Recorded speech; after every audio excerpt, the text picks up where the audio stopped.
ওমরে ফারুক সালাত শুরু করলেন, ফজরের সালাত, আল্লাহু আকবার। In the meantime Abu লুলু এই খঞ্জর নিয়ে ওমরে ফারুকের বুকের মধ্যে 3টা স্টেবিং করলেন। একটা মারলেন নাভির নিচে, মারার সাথে সাথে পাকস্থলী কেটে গেল। আরেকটা মারলেন পাজরে, পাজর ছিঁড়ে গেল। ইসলামিক লাইফ, জীবন গড়ুন কোরআন সুন্নাহর আলোকে। আজকে আমরা সাইয়েদনা ওমরে ফারুকের বায়োগ্রাফি সম্পর্কে জানবো। ওমরে ফারুক রাদিয়াল্লাহু তাআলা আনহু, the superhero of this উম্মাহ। এই উম্মার সুপার হিরো তিনি, ঠিক কিনা? ওনার মুখের আগে লাঠি চলতো বেশি। সুবহানাল্লাহ পড়বেন না? মাঝে মাঝে লাঠি চালানোরও দরকার আছে না নাই? সাইয়েদনা ওমরে ফারুক আমাদের জন্য অনুপ্রেরণা। Is the real superhero of Muslim উম্মাহ। তিনি এই উম্মার রিয়েল সুপার হিরো। এজন্য ওনার জীবনী থেকে আমরা কিছু শিক্ষা নেওয়ার চেষ্টা করব ইনশাআল্লাহ। পড়েন সাইয়েদনা ওমরে ফারুক কিভাবে ইসলাম ধর্ম গ্রহণ করলেন, কিভাবে বিশ্বনবীর প্রাণের কলিজার টুকরা হলেন, এটা দিয়ে আমরা শুরু করি। আল্লাহ তাআলা সাইয়েদনা ওমরে ফারুকের হৃদয়ের মধ্যে 3টা ধাক্কা মেরেছেন, ইমানের ধাক্কা। আওয়াজ করে বলতে হবে কয়টা? জোরে বলেন তো কয়টা? 3টা ইমানি ধাক্কা। এক হচ্ছে বিশ্বনবীর দোয়ার ধাক্কা। এক কি? দোয়ার ধাক্কা। 2 হচ্ছে সূরা হাক্কা দিয়ে দিয়েছেন আল্লাহ এক ধাক্কা। সুবহানাল্লাহ পড়বেন না? 3 হচ্ছে সূরাতু তাহা দিয়ে আল্লাহ দিয়েছেন আরেকটা ধাক্কা। এই 3টা ইমানি ধাক্কা যখন সাইয়েদনা ওমরে ফারুকের হৃদয়ে লাগলো, উনি পড়তে আরম্ভ করেছেন, আশহাদু আল্লা ইলাহা ইল্লাল্লাহ ওয়া আশহাদু আন্না মুহাম্মাদান আবদুহু ওয়া রাসূলুহু। চিল্লায়ে পড়েন আল্লাহু আকবার। বিশ্বনবী মক্কায় বসে বসে তাহাজ্জুদের সালাত পড়ে আল্লাহর কাছে দোয়া করলেন, আল্লাহুম্মা আইজ্জাল ইসলাম বিআহাব্বির রাজুলাইনি ইলাইক। ও আল্লাহ, 2জন লোকের নাম বলবো, 2জনের দরকার নেই। এই 2জনের একজনকে আপনি ইসলামের সুশীতল ছায়া তলে এনে ইসলামকে বিজয় দান করে দেন। মুহূর্তের মধ্যে দোয়াটা কবুল করে নিয়েছে কে? বিশ্বনবী বললেন, আল্লাহ 2জনের নাম বলবো আজকের দোয়ায়। আবি জাহাল ইবনে হিশাম, হয়তো হিশামের বেটা আবু জাহেলকে আপনি ইসলামের ভিতরে নিয়ে আসেন, কিংবা ওমর ইবনুল খাত্তাব, খাত্তাবের বেটা ওমরকে আপনি ইসলামের ছায়া তলে নিয়ে আসেন। ওমরে ফারুকের জন্য দোয়াটা কবুল করে নিয়েছে কে? মক্কার যে অবস্থা, আল্লাহর হাবিব সাল্লাল্লাহু আলাইহি ওয়াসাল্লাম বুঝলেন মক্কার এই 2জনের একজন যদি আমার সাথে না থাকে তাহলে মক্কায় দাওয়াতি কাজ চালিয়ে যাওয়া যাবে। আল্লাহরে বললেন, আল্লাহ বেশি চাই না, এই 2জনের একজন, হয় আবু জাহেল নয় ওমর, হয় আবু জাহেল নয় ওমর। বিশ্বনবী যখন দোয়া করলেন, এই দোয়ার একটা ইমানি ধাক্কা, নুরানি ধাক্কা সাইয়েদনা ওমরে ফারুকের হৃদয়কে স্পর্শ করে ফেলল। দোয়া ইজ লাইক এ মিসাইল। এই যে আমরা দোয়া করি, এটা মিসাইলের মতো। যুদ্ধে মিসাইল হামলা করে না? মিসাইল হামলা করার পরে এই মিসাইল লক্ষ্য বস্তুতে যে ভেদ করে, ঠিক কিনা? তেমনি দোয়ার মতো যদি আপনি দোয়া করতে পারেন, আপনি যেই জন্য দোয়া করেছেন ঠিক ওই জায়গায় যে আপনার দোয়া স্পর্শ করে। সুবহানাল্লাহ পড়বেন না? বিশ্বনবীর দোয়ার মাধ্যমে প্রথমে সাইয়েদনা ওমরে ফারুকের হৃদয়ে এক ধাক্কা লাগলো। 2 নম্বরে রব্বুল আলামিন সূরাতুল হাক্কা দিয়ে ওমরে ফারুকের হৃদয়ের মধ্যে দিলেন এক ধাক্কা। পড়েন আল্লাহু আকবার। কোরআনের ভেতরে সূরাতুল হাক্কা নামে একটা সূরা আছে না নাই? আল হাক্কাতু মাল হাক্কা ওয়া মা আদরাকা মাল হাক্কা। পড়েন আল্লাহু আকবার। বিশ্বনবী যখন দোয়া করলেন, ওই দোয়া যখন সাইয়েদনা ওমরে ফারুকের হৃদয়ে স্পর্শ করলো, সাইয়েদনা ওমরে ফারুক সব সময় বিশ্বনবীরে ফলো করতে আরম্ভ করলেন। বিশ্বনবী ডানে গেলে লুকিয়ে লুকিয়ে ওমর ফারুক ডানে যায়, বিশ্বনবী বায়ে গেলে লুকিয়ে লুকিয়ে ওমরে ফারুক বায়ে যায়। বিশ্বনবী একবার মসজিদুল হারামে যে নামাজ পড়তে শুরু করলেন, ওমরে ফারুক তখন বিশ্বনবীর পিছু পিছু ছদ্মবেশে পেছন থেকে যে বিশ্বনবী কিভাবে নামাজ পড়ে দেখতে শুরু করলেন। বিশ্বনবী ইন দা মিন টাইম এশার নামাজে আল হাক্কাতু মাল হাক্কা তেলাওয়াত শুরু করে দিলেন। আল হাক্কাতু মাল হাক্কা তেলাওয়াত শুরু করে দিলেন। তেলাওয়াত করতে করতে বিশ্বনবী যখন তেলাওয়াত করতেছে, ওমরে ফারুক এরকম দুলতেছে আর মজা পাচ্ছে। ও মিয়া, বিশ্বনবীর কণ্ঠ বুঝি আমার মতো কণ্ঠ? আপনার মতো কণ্ঠ? আহমদ বিন ইউসুফের কণ্ঠ? আব্দুল বাসিতের কণ্ঠ না? বিশ্বনবীর গলায় যে কি সুরের ঝংকার আল্লাহ দিয়েছেন, কি সুরের লহরী আল্লাহ দিয়েছেন, একবার যে শুনতো পাগল হয়ে যেত। আল্লাহু আকবার। বিশ্বনবী সূরা হাক্কা মন্ত্রমুগ্ধ তেলাওয়াতে, মন্ত্রমুগ্ধ সুর দিয়ে, মন্ত্রমুগ্ধ কণ্ঠ দিয়ে তেলাওয়াত করতে লাগলেন। এশার সালাতে ওমরে ফারুক দুলতে লাগলেন। ওমরে ফারুক যত শুনেন অবাক হয়ে যায়, যত শুনেন অবাক হয়ে যায়, যতই শুনে অবাক। কিরে? কারণ তিনি আরবি ভাষা বুঝতেন। এত সুন্দর শব্দের গাঁথনি, এত প্রাঞ্জল বর্ণনা, এত সুন্দর অন্তমিল, এটা কবিতা না হয়ে পারে না। উনি মনে মনে ভাবলেন এটা মনে হয় কবিতা। It might be poem, it could be poem. Muhammad মনে হয় কবি হয়ে গেছে, তার কাব্য প্রতিভা দিয়ে সে এটা বানিয়েছে। তা না হলে এত সুন্দর কথা এটা কবিতা না হয়ে পারে। ইন দ্য মিন টাইম বিশ্বনবী কিন্তু দেখতেছে না যে পেছনে ওমর। বিশ্বনবী তেলাওয়াত করছিলেন। ইন দ্য মিন টাইম বিশ্বনবী পড়ছিলেন ওমা হুয়া বিকাউলি শাইরিন কলিলাম মা তুমিনুন। এই আয়াতের অর্থ হলো এটা কোনো কবির কথা নয়, খুব অল্প সংখ্যক লোকই তোমরা ঈমান আনো। সুবহানাল্লাহ পড়েন। এটাকে বলে কোইনসিডেন্ট। কোইনসিডেন্ট, হুট করে অনেক সময় মিলে যায়। যায় কি যায় না? আপনি একজনের কথা ভাবতেছেন, বাজারে গেলেন, বাজারে যেই দেখেন ওই লোকটা দাঁড়ায় আছে, এরকম হয় কি হয় না? কোইনসিডেন্ট। ওমরে ফারুক মনে মনে যেটা ভাবতেছে ওই কথা দিয়ে বিশ্বনবী তেলাওয়াত করতেছে। আল্লাহু আকবার। বিশ্বনবী যে আয়াত তেলাওয়াত করছিলেন, আয়াতের অর্থ হলো এটা কোনো কবির বানানো কবিতা না, খুব অল্প সংখ্যক লোকই তোমরা ঈমান আনো। ওমরে ফারুক আটকে উঠলেন, থমকে দাঁড়ালেন। ঘটনা কি? আমি মনে মনে ভাবলাম কি রে, এত সুন্দর কথা, এটা তো মানুষের কথা হতে পারে না, এটা নিশ্চয়ই কবিতা, কবির কথা। কিন্তু মুহাম্মদ এখন আবার পড়তেছে ওমা হুয়া বিকাউলি শাইর, এটা কোনো শায়েরের, কবির কথা নয়। কলিলাম মা তুমিনুন, অল্পই তোমরা ঈমান আনো। তার মানে আমার মনে যা চলে মুহাম্মদ এটা টের পায়। মুহাম্মদ গণক। নাউজুবিল্লাহ পড়বেন না? মুহাম্মদ অনেক বড় মাপের একজন গণক। মানুষের হৃদয়ে কি চলে, মনে মনে কি ভাবে, মুহাম্মদ না দেখেও বলে দিতে পারে। ইন দা মিন টাইম বিশ্বনবী পরের আয়াতে পড়লেন ওয়ালা বিকাউলি কাহিনিন কলিলাম মা তাযাক্কারুন। এই আয়াতের অর্থ হলো এটা কোনো গণকের বানানো গণনা নয়, খুব অল্প সংখ্যক লোকই তোমরা উপদেশ হিসেবে এটাকে মানো।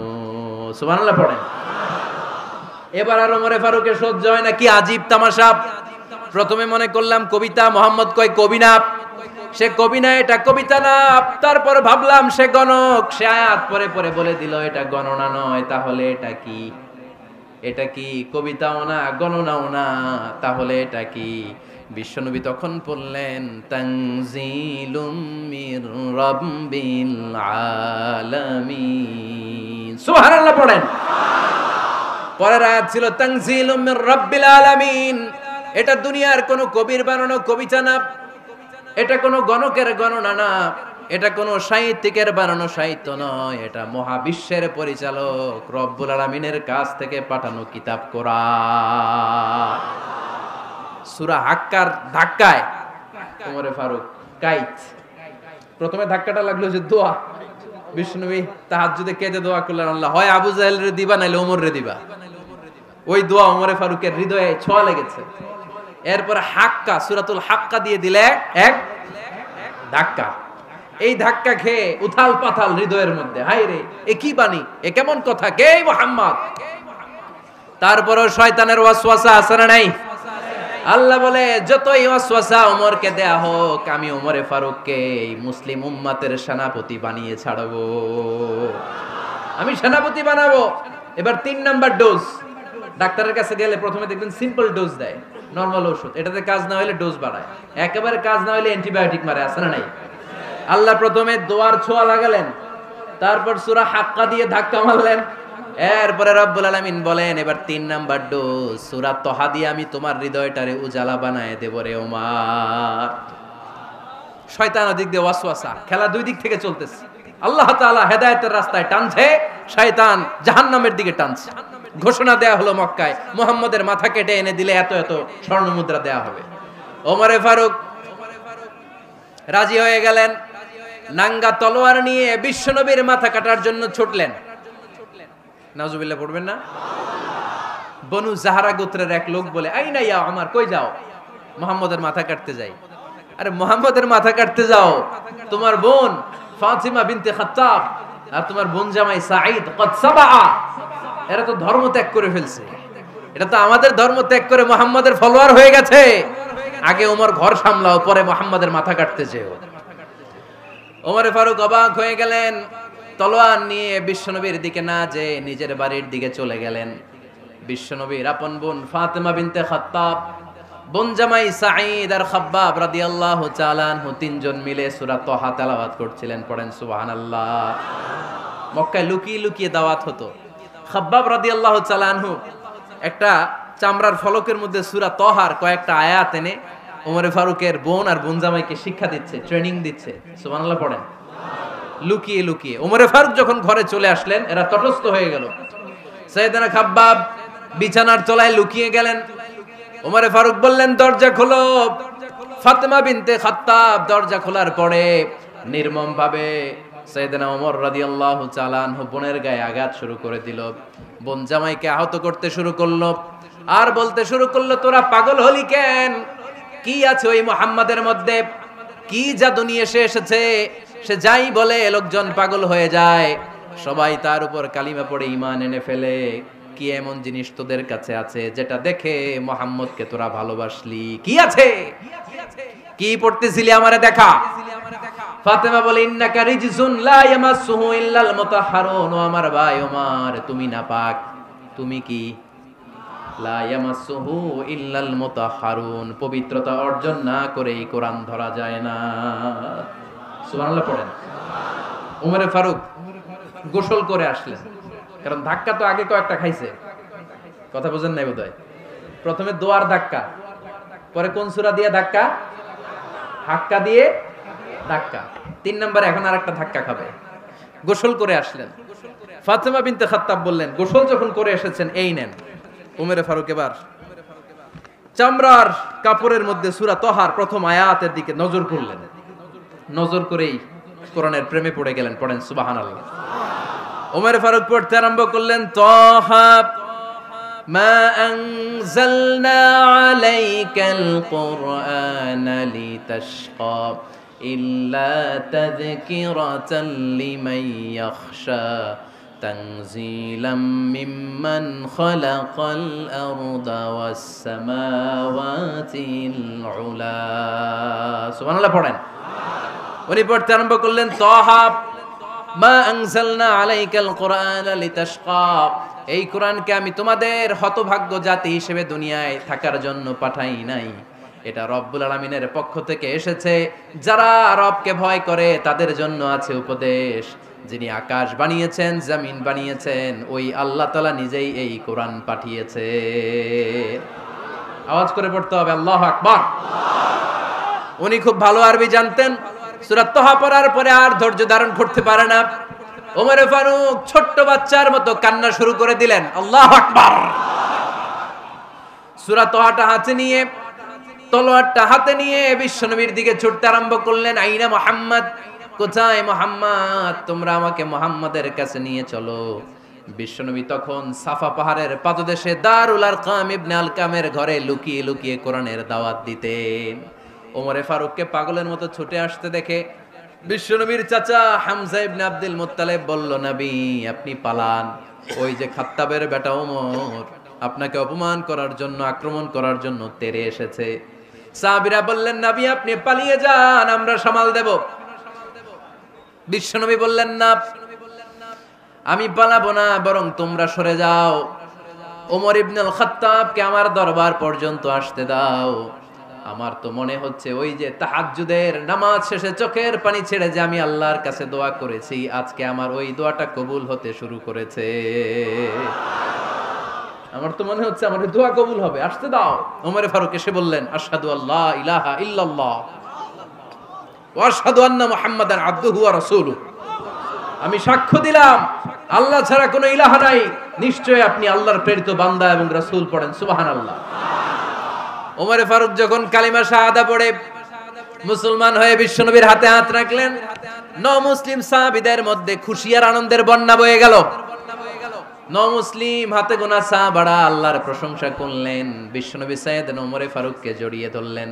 ওমর ফারুক আবার বিশ্বনবীরে বললেন, নবী গো, আলাসনা আলাল হক, আমরা কি সত্যের উপরে আছি নাকি আমরা ভুলের উপরে আছি? বিশ্বনবী বললেন, বালা নাহনু আলাল হক, আমরাই সত্যের উপরে আছি। সুবহানাল্লাহ পড়ে। আলাসনা আলাল হক, নবী আমরা কি সত্যের উপরে নাই? হ্যাঁ অবশ্যই ওমর তুমি সত্যের উপরে আছো। ওমরে ফারুক বললেন তাহলে ফাফিমাল ইখতিফা, তাহলে লুকায় লুকায় আর দাওয়াত দেব কেন? আমি তো কালিমা পড়ে ফেলছি, আসেন আমার সাথে বের হই। ফাফিমাল ইখতিফা, আর লুকায় লুকায় কেন? আসেন আমরা বাইরে বের হই।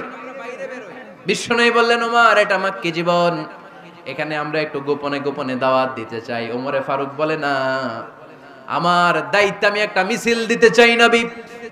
আল্লাহর নামের তাকবীর দিতে দিতে দারুল আরকাম থেকে শুরু করে মসজিদুল হারাম পর্যন্ত একটা মিছিল দিয়ে আমি মক্কা কাঁপাইয়া দেব।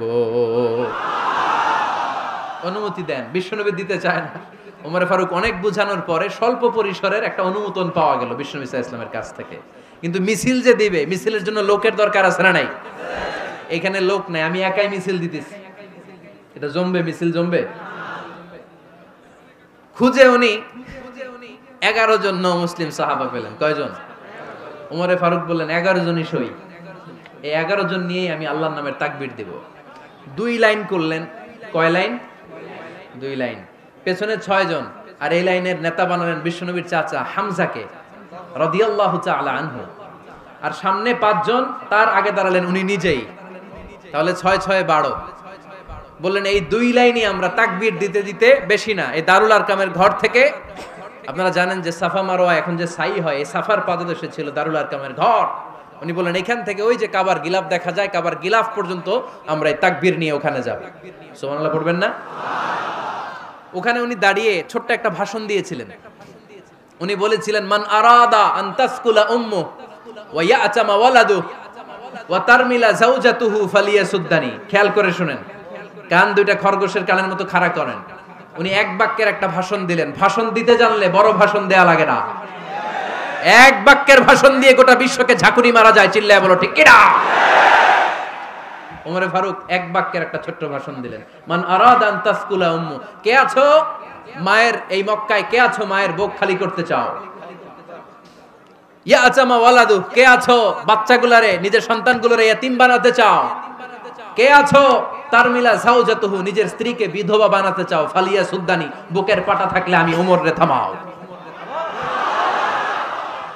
ফালিয়া সুদ্দানি, দেখি মক্কায় কার এত বড় বুকের পাটা। কে আছো মায়ের বুক খালি করতে চাও, সন্তান রে এতিম বানাতে চাও, স্ত্রীকে বিধবা বানাতে চাও? ফালিয়া সুদ্দানি, পারলে আমারে ঠেকাও। এই বলে উনি আল্লাহু আকবার, আল্লাহু আকবার, আল্লাহু আকবার বলে স্লোগান শুরু করে দিলেন। এক এক স্লোগানে মক্কার মরুজমিন থারথার করে কাঁপতে আরম্ভ করলো। এই মিছিল মক্কার কেউ দেয় নাই। মিছিলের আওয়াজ শুনে আবু জাহেল বাইরিস, উতবা বাইরিস, শাইবা, ওয়ালিদ ইবনে মুগিরা সব বের হইছে। কি রে, আমার এলাকায় এত বড় স্লোগান, কার এত সাহস? বের হয়ে দেখে মিছিলের সামনে ওমর। ওমর রে দেখে দিছে এক দৌড়। কারণ ওমরে ফারুককে থামানোর মতো বাপের বেটা মক্কায় দ্বিতীয়টা কেউ ছিল না। আওয়াজ করে বলেন ঠিক কিনা? ওমরে ফারুক আল্লাহু আকবার, আল্লাহু আকবার বলে স্লোগান দিতে দিতে মসজিদুল হারামের ভেতরে ঢুকে গেল। কাবার গিলাফ ধরার পরে সেদিন মিছিল থেমেছে। ওই আল্লাহর নামের স্লোগান সেদিন কেউ থামাতে পারে নাই, কিয়ামত পর্যন্ত কেউ থামাতে পারবে না। চিল্লায় বলো ঠিক কিনা?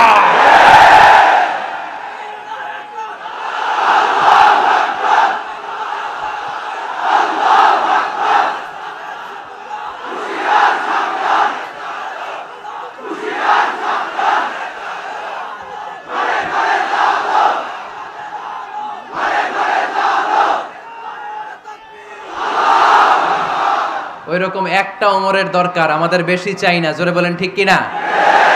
দাও খোদা দাও আমায় আবার ওমর দারাজ দিল, দাও খোদা দাও আমায় আবার ওমর দারাজ দিল, দাও আলীর মতো বীর সেনানি, আলীর মতো বীর সেনানি জাগাতে নিখিল,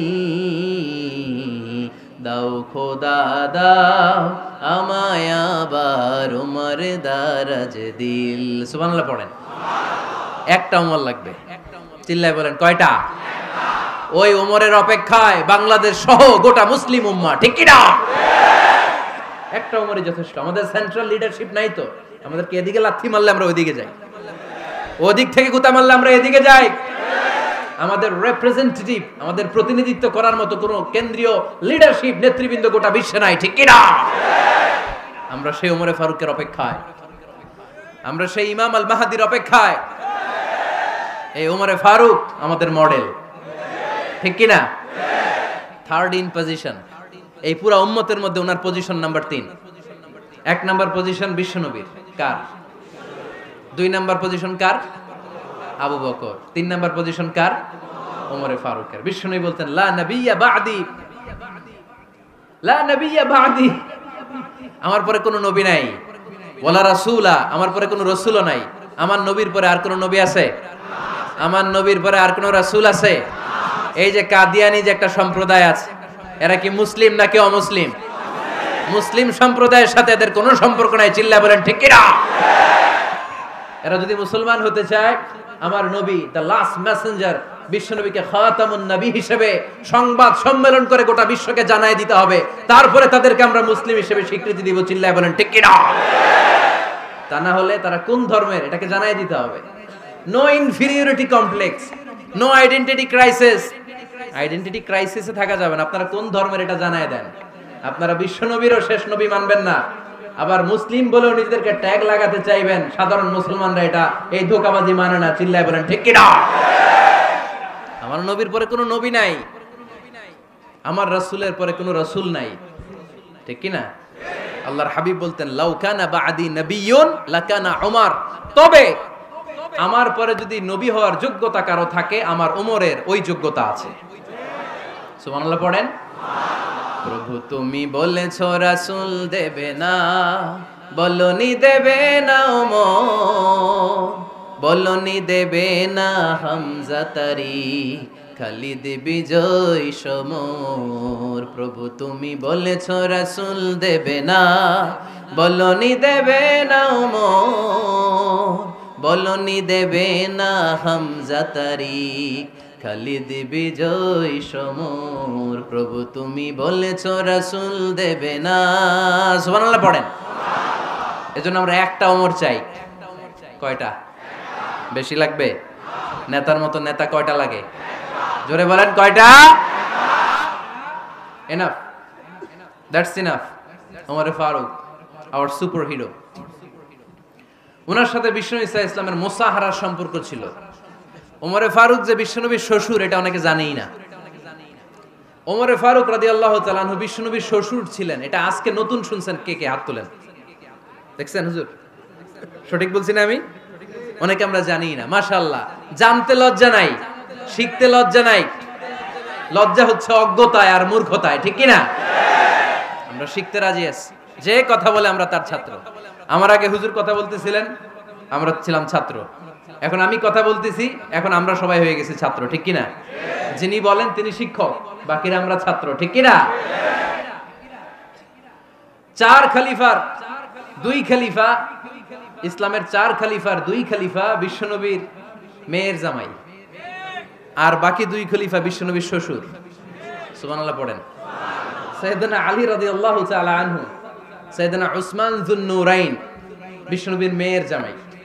উসমান রাদিয়াল্লাহু তাআলা আনহুর কাছে বিশ্বনবী 2 মেয়েকে বিয়ে দিয়েছিলেন। একজন মারা যাওয়ার পরে আরেকজন। বিশ্বনবী বলেছেন এরপরে আরেকটা থাকলে ওইটারও বিয়ে দিতাম। সুবহানাল্লাহ পড়বেন না? 2 জন ছিল মেয়ের জামাই আর 2 জন ছিল শ্বশুর। সাইয়েদনা আবু বকর শ্বশুর, বিশ্বনবীর স্ত্রী আম্মাজান আয়েশা রাদিয়াল্লাহু তাআলা আনহার বাবা। বিশ্বনবীর স্ত্রী আম্মাজান হাফসা রাদিয়াল্লাহু তাআলা আনহার বাবা ছিল সাইয়েদনা ওমর ফারুক। চিল্লায় পড়েন আল্লাহু আকবার। জানো তো না পজিশন না? সাইয়্যিদু কুহুলিল জান্নাহ, জান্নাতে যত নারীরা যাবে, নারীদের সর্দারিনী হবে সাইয়্যিদাতুনা ফাতেমা রাদিয়াল্লাহু তাআলা আনহা। এই ফরিদপুরের যত ইয়াং স্টারেরা তোমরা যারা জান্নাতে যাবে, তোমাদের লিডার হবে সাইয়েদনা হাসান আর হুসাইন রাদিয়াল্লাহু তাআলা আনহুমা। আর বয়স্ক মুরব্বীরা যারা জান্নাতে ঢুকবেন, আপনাদের লিডার হবে সাইয়েদনা আবু বকর আর সাইয়েদনা ওমর ফারুক রাদিয়াল্লাহু তাআলা আনহু। সুবহানাল্লাহ পড়তে পারলেন না? ওমর ফারুক এটা সাধারণ কোনো ক্যারেক্টারিস্টিক্স নয়। ওনাকে আল্লাহ তাআলা নলেজও দিয়েছেন, আবার দিনদারিও দিয়েছেন। আমার দিনী ভাইয়েরা খেয়াল রাখবেন, কোনো আলেমের মধ্যে বা কোনো নেতার মধ্যে যদি এই দুইটার সমন্বয় আপনি পান, যে তার জ্ঞানও আছে আবার দিনদারিও আছে, he belongs the knowledge and he belongs the তাকওয়া, সে গোটা বিশ্বকে জয় করে ফেলবে। ঠিক কি না? যার মধ্যে জ্ঞান আছে, যার মধ্যে তাকওয়া আছে, তারে কেউ থামায় রাখতে পারে? ওমরে ফারুককে এই দুই নেয়ামত দিয়ে ধন্য করেছে কে? সহিহ বুখারীর বর্ণনা, বিশ্বনবী সাহাবীদের সামনে একটা স্বপ্নের কথা বলছেন। বিশ্বনবী বললেন, আমি স্বপ্নে দেখলাম আমার আঙ্গুলের ফাঁকা থেকে দুধ বের হচ্ছে, আমি তৃপ্তি সহকারে দুধ খেলাম। খাওয়ার পরে দেখলাম আঙ্গুলের মধ্যে একটু দুধ লেগে আছে। আমার আঙ্গুলে অতিরিক্ত লেগে থাকা দুধটা আমি ওমরে ফারুকের মুখের মধ্যে লাগিয়ে দিলাম। সাহাবারা বললেন, ইয়া রাসূলুল্লাহ, ইয়া হাবিবাল্লাহ, মাযা আওয়ালতা বিহি, এই স্বপ্নের আপনি কি ব্যাখ্যা করলেন, আমরা তো বুঝলাম না। বিশ্বনবী বললেন, আওয়ালতু বিহি আল ইলম, আমি এই দুধ দিয়ে জ্ঞানের ব্যাখ্যা করেছি, কারণ ওমরকে আল্লাহ যেই জ্ঞান দিয়েছে গোটা বিশ্বের কাউকে এত জ্ঞান দেয় না। এজন্য স্বপ্নে যদি কেউ দেখেন যে আপনি দুধ খাচ্ছেন, তার মানে আল্লাহ তাআলা আপনার জ্ঞান বাড়ায় দিবে। ওমরে ফারুককে দুধ খেয়ে অতিরিক্ত দুধের অংশটা বিশ্বনবী আবু বকর রাদিয়াল্লাহু তাআলা আনহুর মুখে দেন নাই, সাইয়েদনা উসমানের মুখে দেন নাই, আলী রাদিয়াল্লাহু তাআলা আনহুর মুখে দেন নাই। স্বপ্নে ওই অতিরিক্ত লেগে থাকা দুধটা বিশ্বনবী ওমরে ফারুকের ঠোঁটের মধ্যে লাগিয়ে দিয়েছেন। এই হাদিস থেকে প্রমাণ হয় আল্লাহ তাআলা জ্ঞানের নেয়ামতে সাইয়েদনা ওমরে ফারুককে ধন্য করেছেন। আবার বুখারীর বর্ণনা, বিশ্বনবী সাল্লাল্লাহু আলাইহি ওয়াসাল্লাম আরেকটা স্বপ্নের বর্ণনা দিচ্ছেন। তিনি বললেন, তোমাদের সবাইকে স্বপ্নে আমার সামনে দাঁড় করানো হলো।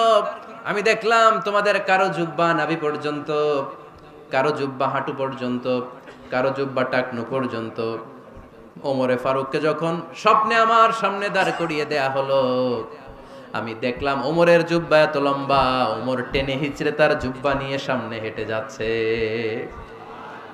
সাহাবারা বললেন, ফামাযা আওয়ালতা বিহি ইয়া রাসূলুল্লাহ, ও আল্লাহর রাসূল, এই স্বপ্ন দিয়ে আপনি কি বোঝাতে চাইলেন, আমরা কিছু বুঝলাম না। বিশ্বনবী বললেন, আউয়ালতু বিহি আদ-দীন, আমি এই হাদিসের দ্বারা দ্বীনের ব্যাখ্যা করলাম, যার জামা যত লম্বা তার দ্বীনদারি তত বেশি। সুবহানাল্লাহ, আসতে পড়েন। স্বপ্নে দেখলেন কোন সাহাবীর জুব্বা নাভি, কোন সাহাবীর হাঁটু, কারোটা টাকনু, কিন্তু ওমরে ফারুকের জুব্বা এত লম্বা, ইয়াজুরু সাওবাহু, তিনি তার জুব্বা টেনে হিচড়ে যাচ্ছেন। বিশ্বনবী বললেন, এটা দ্বারা আমি দ্বীন, আমি তাকওয়া, দ্বীনদারি, তাকওয়া, এটার ব্যাখ্যা করেছি। তার মানে ওমরে ফারুকের তাকওয়ার সামনে সব তাকওয়া পানি হয়ে যাবে। কোন সুবহানাল্লাহ। আল্লাহ তাআলা সাইয়েদনা ওমরে ফারুককে দ্বীনের জ্ঞান দিয়েছেন, তাকওয়া দিয়েছেন। যুবক ভাইরা, যাকে আল্লাহ তাআলা দ্বীনের জ্ঞান দেয়, যাকে আল্লাহ তাআলা তাকওয়ার এই গুণ দিয়ে সমৃদ্ধ করে, তার জন্য গোটা বিশ্বের সব দরজাগুলোকে ওপেন করে দেয় কে? কত বড় মুত্তাকি ছিলেন সাইয়েদনা ওমরে ফারুক। মদিনার সমাজে কয়জন মুনাফিক ছিল বিশ্বনবী ছাড়া কেউ বলতে পারতেন না। বিশ্বনবী কোন সাহাবীকে মুনাফিকদের লিস্ট দিয়ে যান নাই, একজন সাহাবী ছাড়া। দেখি কেউ বলতে পারেন কিনা ওই সাহাবীর নাম? কি নাম? হুযায়ফা ইবনুল ইয়ামান রাদিয়াল্লাহু তাআলা আনহু। ওনাকে বলা হতো সাহিবু সিররি রাসূলিল্লাহ, আল্লাহ রাসূল সাল্লাল্লাহু আলাইহি ওয়াসাল্লামের গোপন তথ্যের ধারক বাহক। সুবহানাল্লাহ পড়বেন না? বিশ্বনবী ইন্তেকালের আগে মদিনার সমাজে মোট কয়জন মুনাফিক আছে, এই তথ্য আবু বকরকে বলেন নাই, ওমর রাদিয়াল্লাহু তাআলা আনহুকে বলেন নাই, উসমান রাদিয়াল্লাহু তাআলা আনহু, আলী রাদিয়াল্লাহু তাআলা আনহু, আশারাতুল মুবাশশিরিনা বিল জান্নাহ কোন সাহাবীকে বলেন নাই। শুধুমাত্র কেবলমাত্র একমাত্র হুযায়ফা ইবনুল ইয়ামান রাদিয়াল্লাহু তাআলা আনহুর কাছে মুনাফিকদের লিস্টে বিশ্বনবী দিয়ে গিয়েছেন। সুবহানাল্লাহ পড়েন। মদিনায় কারা কারা মুনাফিক কেউ জানতো না হুযায়ফা ছাড়া। কে ছাড়া? নামটা আজকে মুখস্থ করেন, যাতে অন্য কোনো ওয়াজে কেউ জিজ্ঞেস করলে বলতে পারেন। মুনাফিকদের লিস্ট যে সাহাবীর কাছে বিশ্বনবী দিয়ে গিয়েছিলেন, সাহাবীর নাম কি? নাম? নামটা কেমন লাগে? ভাল লাগে? অনেকে আমারে জিজ্ঞেস করে, হুজুর আমার ছেলে হবে আগামী মাসে, একটা নাম দেন। নাম দিয়ে দিলাম হুযায়ফা। যাদের হবে ছেলে, এলাকায় যাদের নেক্সট কয়েক মাসে ছেলে হবে, খালি হুযায়ফা চলবে। কি চলবে? ভাল লাগে? নামটা ভাল লাগে? রাইখেন, অনেক সুন্দর নাম। উনি জানতেন মুনাফিক কারা। দেখেন ওমরে ফারুকের তাকওয়ার লেভেলটা কত হাই। ওমরে ফারুক একদিন হুযায়ফা রাদিয়াল্লাহু তাআলা আনহুর কাছে গেলেন, যে বললেন, হুযায়ফা, বিশ্বনবী ইন্তেকালের আগে মুনাফিকদের নামের লিস্টটা কারো কাছে দেয় নাই, আমার জানা নাই, সাইয়েদনা আবু বকরের জানা নাই, কোন সাহাবীর জানা নাই, তুমি ছাড়া। আমি তোমার কাছে জানতে চাই, আমি ওমরের নামটা ওই মুনাফিকদের খাতায় আছে কিনা আমার একটু বলো। আমার ওমরের নামটা ওই মুনাফিকদের লিস্টিতে একটু আছে কিনা, নামটা একটু বলো। যদি থাকে আমি ভালো হয়ে যাব, আমি নেফাকি দূর করে পাক্কা মুমিন হতে চাই। আমার নাম যদি মুনাফিকের লিস্টে থাকে আমি তো শেষ। হুযায়ফা চোখের পানি ছেড়ে দিয়ে বলে, আমিরুল মুমিনিন, কেমন প্রশ্ন করলেন আপনি? আপনি বিশ্বনবীর শ্বশুর, এই উম্মতে আপনার পজিশন 3 নাম্বার। আপনারে মুনাফিকরা ভয় পায়, শয়তান আপনারে ভয় পায়। আপনি জান্নাতে সব বয়স্ক লোকদেরকে নিয়ে জান্নাতের মধ্যে আগে আগে ঢুকবেন, কেমন করে মুনাফিকদের কাতারে আপনার নাম থাকতে পারে ওমর? সুবহানাল্লাহ পড়ে। কি বিনয়ী, কি তাকওয়া। হুযায়ফাকে যে ধরতেন, হুযায়ফা একটু বলো না আমার নামটা মুনাফিকদের লিস্টিতে আছে কিনা। ওমরে ফারুকের যদি এই টেনশন থাকে যে আমি মুনাফিক হয়ে গেলাম কিনা, আমাদের এই টেনশন থাকার দরকার আছে না নাই? হ্যাঁ, যেন সব সময় আল্লাহর কাছে দোয়া করতে হবে, আল্লাহ তুমি নেফাকি থেকে আমাদেরকে বাঁচাও। আরো জোরে পড়েন আমিন। ওমরে ফারুক রাদিয়াল্লাহু তাআলা আনহু আমাদের সুপার হিরো, আমাদের সবাই বলেন আমাদের। উনি কত বড় সুপার হিরো শুনেন। উনি জুমার খুতবা দিচ্ছেন। কি দিচ্ছেন? মসজিদে নববীতে খুতবার মাঝখানে হঠাৎ বললেন, ইয়া সারিয়াতাল জাবাল, ইয়া সারিয়াত ইবনে জানিমিল জাবাল। এই কথা বলেই আবার খুতবা দিতে শুরু করলেন। ওনার এই ইয়া সারিয়াত ইবনে জানিমিল জাবালের সাথে আগের কথারও কোনো মিল নাই, পরের কথারও কোনো মিল নাই। জুমার নামাজের পর মুসল্লি সাহাবারা ধরলেন, বললেন, ইয়া আমিরাল মুমিনিন। খুতবার মাঝখানে হঠাৎ করে ইয়া সারিয়াত ইবনে জালিমিল জাবাল বলে আপনি চিৎকার করলেন কেন? আপনার এই বাক্যের সাথে আপনার খুতবার আগের বাক্যের কোনো মিল নাই, আপনার খুতবার পরের বাক্যেরও কোনো মিল নাই। এই কথা আপনি কারে বললেন, কারে উদ্দেশ্য করে বললেন? এই কথার তাৎপর্য কি আমাদেরকে বুঝিয়ে বলেন। ওমরে ফারুক বললেন, আমি যখন খুতবা দিচ্ছি আমি দেখতে পেলাম ওই যে কয়েক মাস আগে আমি আমার মুসলিম সেনাবাহিনী পারস্যে আক্রমণের জন্য পাঠিয়েছি, বর্তমান ইরান, ইরানের ওই বিশাল এলাকাতে পারস্যে আমি আমার ব্যাটালিয়ন পাঠিয়েছি। আমি হঠাৎ করে দেখতে পেলাম আমার মুসলিম বাহিনীর সেনাপতি যুদ্ধের এক পর্যায়ে তার ডানে আছে উপত্যকা, বায়ে আছে পাহাড়, সে পাহাড়ি রাস্তা ছেড়ে দিয়ে উপত্যকার দিকে যেতে শুরু করেছে। আমি দেখতে পেলাম আমার মুসলিম বাহিনী যদি উপত্যকার দিকে ছুটে বেড়ায়, কাফির মুশরিকরা আমার মুসলিম বাহিনীকে কচুকাটা করে ফেলবে। তাই আমি এখান থেকে তাদেরকে কমান্ড দিয়ে বলেছি, ইয়া সারিয়াতাল জাবাল, উপত্যকার দিকে নয় পাহাড়ের দিকে যাও, তাহলেই তোমাদের বিজয় নিশ্চিত হয়ে যাবে। উপত্যকার দিকে যেও না, ইলাল জাবাল, ইলা সারিয়াতিল জাবাল, পাহাড়ের দিকে ছোট। সাহাবারা অবাক, ঘটনা কি? উনি বসে আছেন মদিনায় মসজিদে নববীর মিম্বারে দাঁড়িয়ে, উনি যদি ইয়া সারিয়াতাল জাবাল বলে এটা কি ইরানে যাবে নাকি? ও মিয়া, তখনকার সময়ে বর্তমানের মতো মোবাইল ছিল নাকি, ইন্টারনেট ছিল নাকি, কিছু ছিল? খালি মুখে আমি যদি বলি ইয়া সারিয়াতাল জাবাল, এটা ইরানে যাবে, ইন্ডিয়া যাবে, ঢাকায় তো যাবে না, ফরিদপুর শহরেই তো বসবে না, ঠিক কিনা? কিন্তু এটা আমিরুল মুমিনিন, বিশ্বাসী সাহাবারা বিশ্বাস করে নিল। কিছু মুনাফিক ছিল, এরা কয় না ঝামেলাস, এটা তো সম্ভব না, এক কাজ করি, এই সেনাপতি যখন বিজয়ী বেশে মদিনায় ফিরে আসবে আর আমরা ধরবো। এরা দিন গুনতে লাগলো, এই সেনাপতি মুসলিম বাহিনী নিয়ে পারস্য জয় করে কবে ফিরে আসবে। এই মুনাফিকের দলগুলো কখনো সেনাবাহিনীকে অভ্যর্থনা জানাতে যেত না, কিন্তু এইবার সবার আগে মদিনার উপকণ্ঠে যে সেনাপতিদেরকে অভ্যর্থনা জানানোর জন্য ফুল নিয়ে রেডি, ফুল নিয়ে দাঁড়ায়। সেনাপতি ঢুকার সাথে সাথে ধরছে, এই সেনাপতি কোত্থেকে আসছো? কয় পারস্য জয় করে আসছি। কয় এমন এমন দিন, জুমার দিন দুপুর বেলা যুদ্ধের মাঝখানে আমিরুল মুমিনিনের কণ্ঠের কোন কথাবার্তা শুনছো নাকি? সেনাপতি অবাক, কয় তোমরা জানলা কেমনে? শুনছি তো। সুবহানাল্লাহ পড়বেন না? আমরা যুদ্ধে একটা ভয়ঙ্কর অবস্থার মধ্যে ছিলাম, পেছন থেকে শত্রু আমাদেরকে আক্রমণ করতে শুরু করে দিল। ডানে যাব না বায়ে যাব, সামনে যাব নাকি পেছনে যাব, রাস্তা খুঁজে পাচ্ছি না। ডান দিকে ছিল আমাদের উপত্যকার রাস্তা, বাঁ দিকে ছিল পাহাড়ি পথ। আমরা সোজা পথ হবে মনে করে উপত্যকার দিকে ছুটতে আরম্ভ করলাম। হঠাৎ করে আমিরুল মুমিনিনের কণ্ঠ বজ্র কণ্ঠে আমার কানের মধ্যে ভেসে আসলো। আমার মনে হলো আমিরুল মুমিনিন কেমন যেন আমাকে কমান্ড দিচ্ছেন আর বলছেন, ইয়া সারিয়াতাল জাবাল, ডান দিকে উপত্যকার পথে নয়, তাড়াতাড়ি পাহাড়ের দিকে সৈন্যবাহিনী নিয়ে উঠে যা। পাহাড়ের দিকে, ডানে না। This is wrong track and this is the right track. ওই দিন যদি ওমরে ফারুকের ওই গাইডলাইন, আমিরুল মুমিনিনের কমান্ড যদি আমি না শুনতাম, আজকে বিজয়ের বেশে ফিরতেও পারতাম না, আমাদের চেহারাও তোমরা দেখতে পেতে না। ওমরে ফারুকের ওই কমান্ড, ওই গাইডলাইন অদৃশ্য থেকে শোনার কারণে ওই পারস্যের মধ্যে আমাদেরকে সেই যুদ্ধে বিজয় দান করেছে কে? দিস ইজ ওমরে ফারুক, দিস ইজ ওমরে ফারুক। বিশ্বনবী বলছেন, ওমর, মা লাকিয়াকা শাইতানু সালিকান ফাজ্জান ইল্লা সালাকা ফাজ্জান গায়রা ফাজ্জিক। ওমর, শয়তান ইবলিস যদি তোমারে কোনো রাস্তা দিয়ে হাঁটতে দেখে, শয়তান ওই রাস্তা রেখে দিয়ে অন্য রাস্তা দিয়ে হাঁটে। সুবহানাল্লাহ। বাড়িতে যায় বললেন, কে বলতেছে? বিশ্বনবী। কার ব্যাপারে? ওমরে ফারুকের ব্যাপারে। শয়তান যদি দেখে যে ওমরে ফারুক এই রাস্তা দিয়ে হাঁটতেছে, শয়তান ওই রাস্তা রেখে দিয়ে অন্য রাস্তা দিয়ে হাঁটে। সুবহানাল্লাহ পড়েন। রাত্রিবেলা আমরা আমাদের বাচ্চা ছেলে মেয়েদেরকে যখন খাওয়াই, বাচ্চারা খেতে চায় না, এরকম হয় আপনাদের ফরিদপুর এলাকায়? হ্যাঁ, এই এলাকায় হয় নাকি?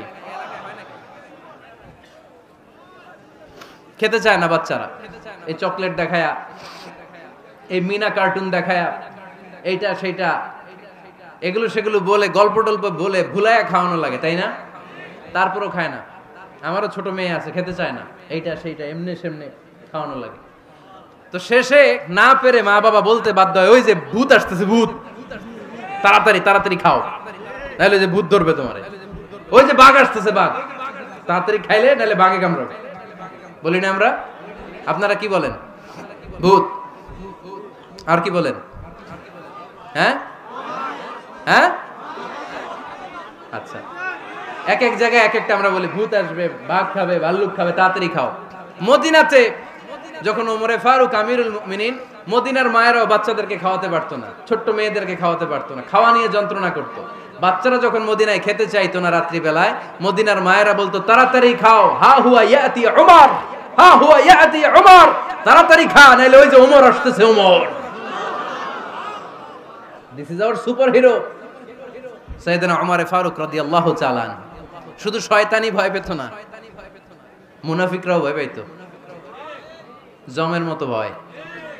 শুধু তাই না, আমাদের আম্মাজান বিষ্ণু ইসা ইসলামের স্ত্রীরাও ওমরে ফারুককে ভয় পেতেন। সুবহানাল্লাহ কইবেন না? মাঝে মাঝে বিষ্ণু ইসা ইসলামের সাথে আম্মাজান আয়েশার ঝগড়া হতো, হতো না? আপনাদের ফ্যামিলিতে ঝগড়া হয়? হয় না?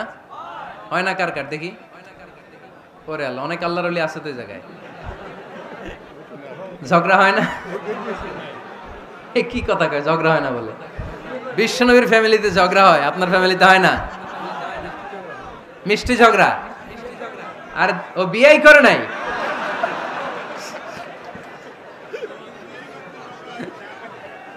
ঝগড়া তো হবেই, দাম্পত্য জীবনের মজাটাই তো এখানে।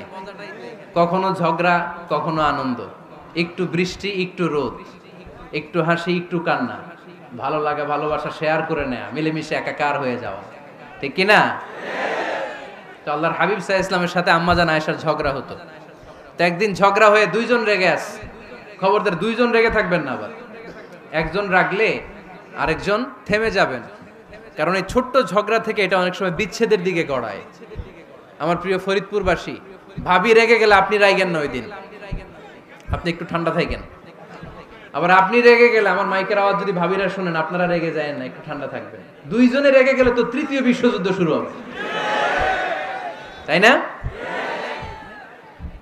একজন রেগে গেলে আরেকজন ঠান্ডা। কারণ এই সামান্য ঝগড়া থেকে ইগোর কারণে এটা বিচ্ছেদ আর ডিভোর্স পর্যন্ত গড়ায়। আর শয়তান এখানে উস্কানি দেয়, কারণ ইমানদারদের ফ্যামিলি ভাঙতে পারলে শয়তান সবচেয়ে বড় খুশি হয়। আর ইমানদারদের ফ্যামিলি টিকে থাকলে খুশি হয়ে যায় কে? আম্মাজান আয়েশা রাদিয়াল্লাহু তাআলা আনহার সাথে বিষ্ণু ইসা ইসলামের ঝগড়া হতো মাঝে মাঝে। একবার ঝগড়া হলো, বিষ্ণু ইসা ইসলামও রাগ, আম্মা জান আয়েশাও রাগ। তো বিষ্ণু বললেন, আয়েশা ঝগড়া করে আর কতক্ষণ থাকবো, আসো মিটমাট করি। আয়েশা রাদিয়াল্লাহু বললেন, ঠিক আছে মিটমাট করব।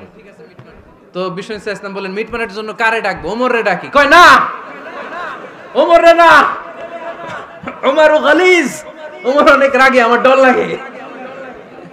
কয় তাহলে তোমার আব্বারে ডাকি। কয় ডাকেন। কি খুশি, মেয়েদের মধ্যে অভ্যাসটা আছে না নাই? তাহলে তোমার আব্বারে ডাকি, ডাকেন। ডেকে নিয়ে আসা হলো। আবু বকর রাদিয়াল্লাহু তাআলা আনহু দাঁড়ালেন, আম্মা জান আয়েশা দাঁড়ালেন, বিশ্বনবীও দাঁড়ালেন। বিশ্বনবী বললেন, আয়েশা তোমার আব্বা আসছে, এবার ঘটনা খুলে বলার পালা, তুমি বলবা নাকি আমি বলবো? আম্মা জান আয়েশা বললেন, আপনি বলেন, তবে ওয়ালা তাকুল ইল্লা হাক্কান, যেটা ঘটছে ওইটাই বললেন, মিথ্যা কথা কইেন না। আবু বকর রাদিয়াল্লাহু তাআলা আনহু রেগে মেগে আগুন, কি এই কথা তুমি কেমন করে বলো? বিশ্বনবীকে মিথ্যা কথা কখনো বলবে? রেগে মেগে দিলেন মেয়ের গালে এক চড়। বানিয়ে বলতেছি না, মুসনাদ আহমদ ইবনে হাম্বলের হাদিস।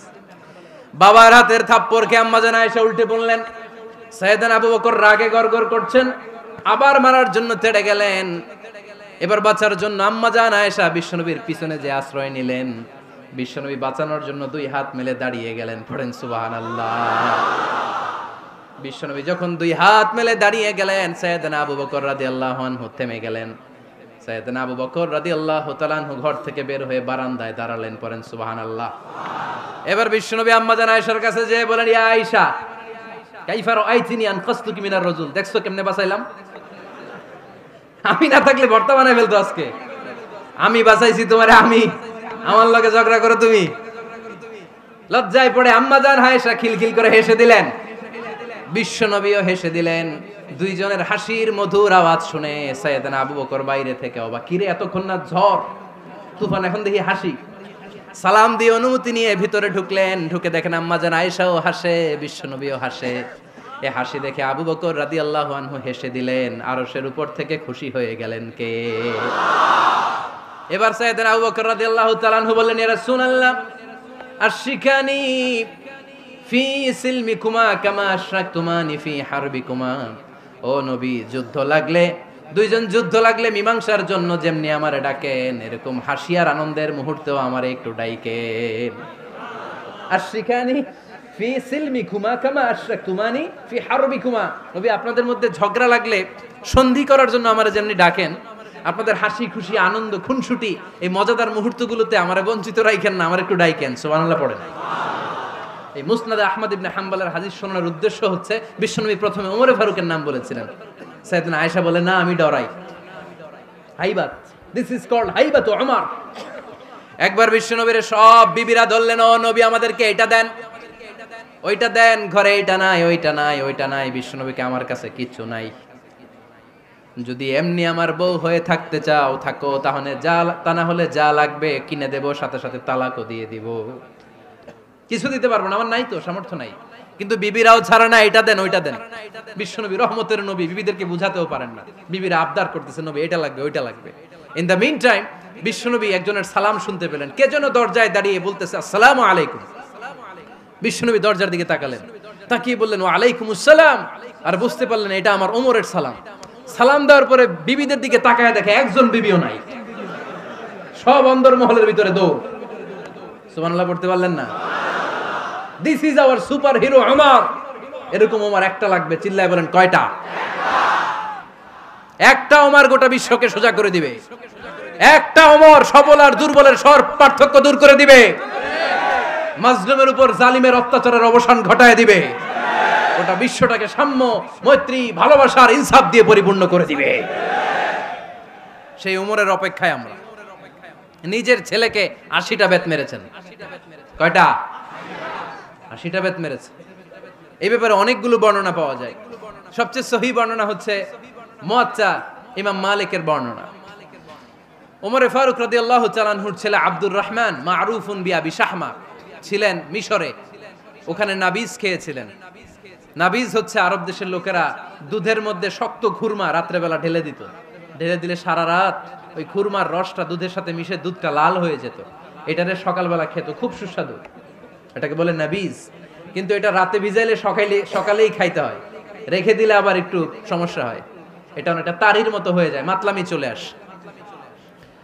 তো ওমরে ফারুকের ছেলে নাবিজ খেয়েছেন, মদ খাননি, নাবিজ, কিন্তু নাবিজ খাওয়াতে সাকরান চলে এসেছে। সাকরান চলে আসাতে এটা যখন প্রমাণিত হয়েছে, আমর ইবনুল আস রাদিয়াল্লাহু তাআলা আনহু নাকে 80 বেত মেরেছেন মিশরে। কয় বেত? নিয়ম হচ্ছে সবার সামনে, কিন্তু সবার সামনে না মেরে একটু গোপনে মেরেছে। এই তথ্য যখন ওমরে ফারুকের কাছে এসেছে, উনি বললেন না, মারতে হবে সবার সামনে, আলাদা মারলা কেন? ও মদিনায় ফিরে আসলে আমি আবার 80টা মারব।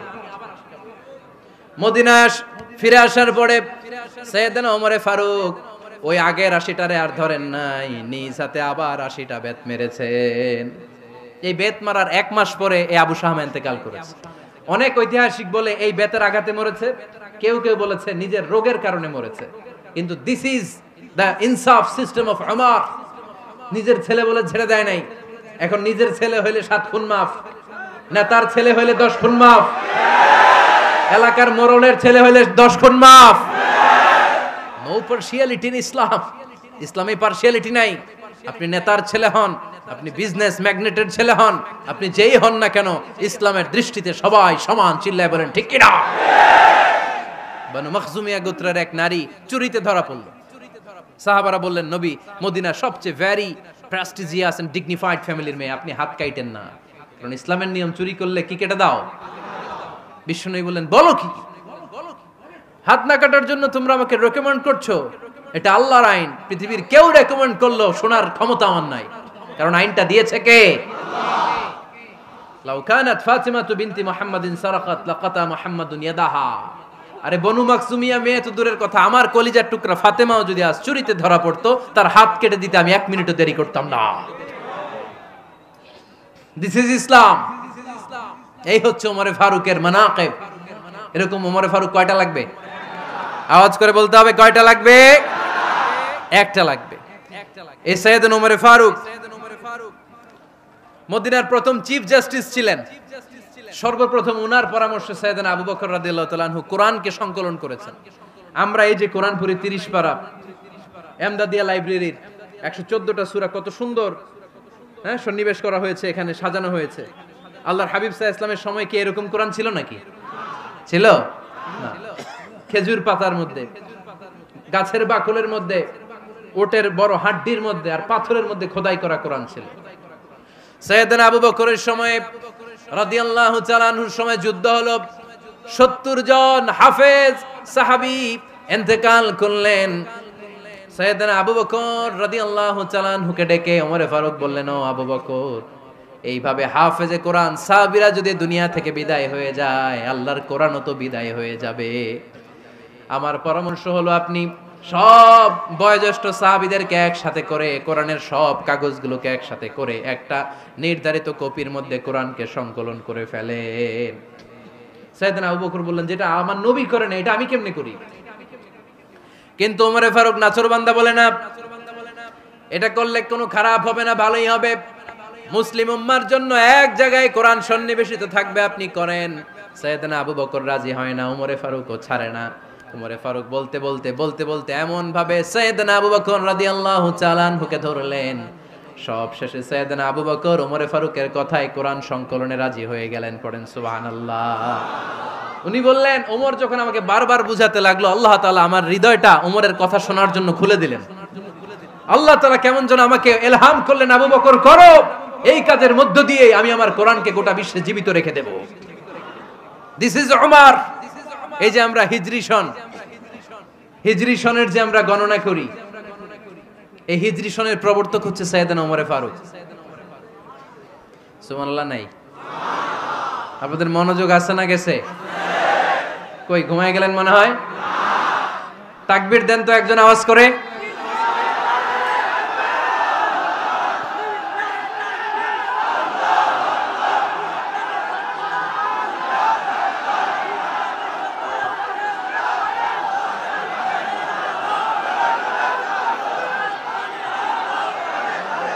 মাশাআল্লাহ, মাশাআল্লাহ। বসেন বসেন, এখনই শেষ করে দেব কিছু সময়ের মধ্যে। আমরা একসাথে বিদায় নিব ইনশাআল্লাহ। ওঠা বসা করবেন না, ওঠা বসা করবেন না, বসেন।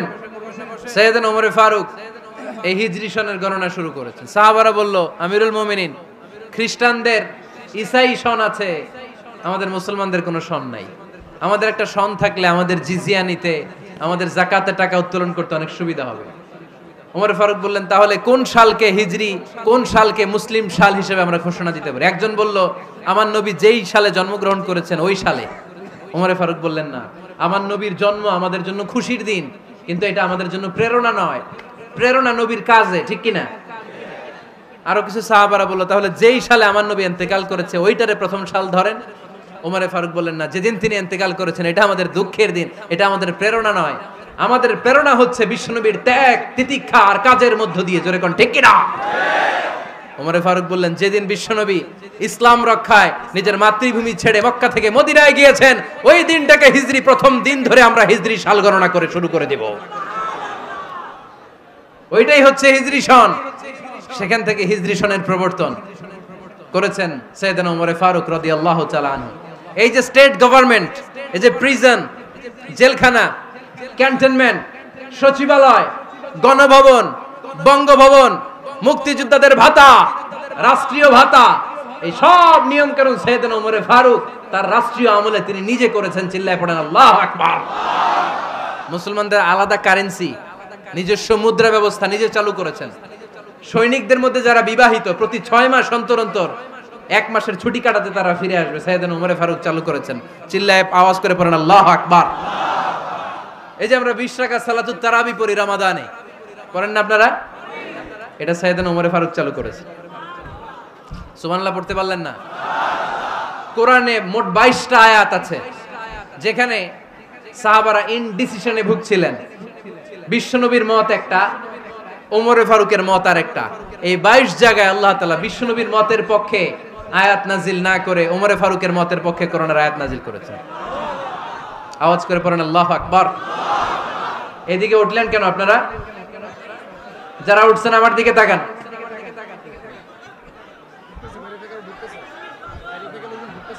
কিছু ভিতরে ঢুকতেছে, কিছু বাইরে দিছে না?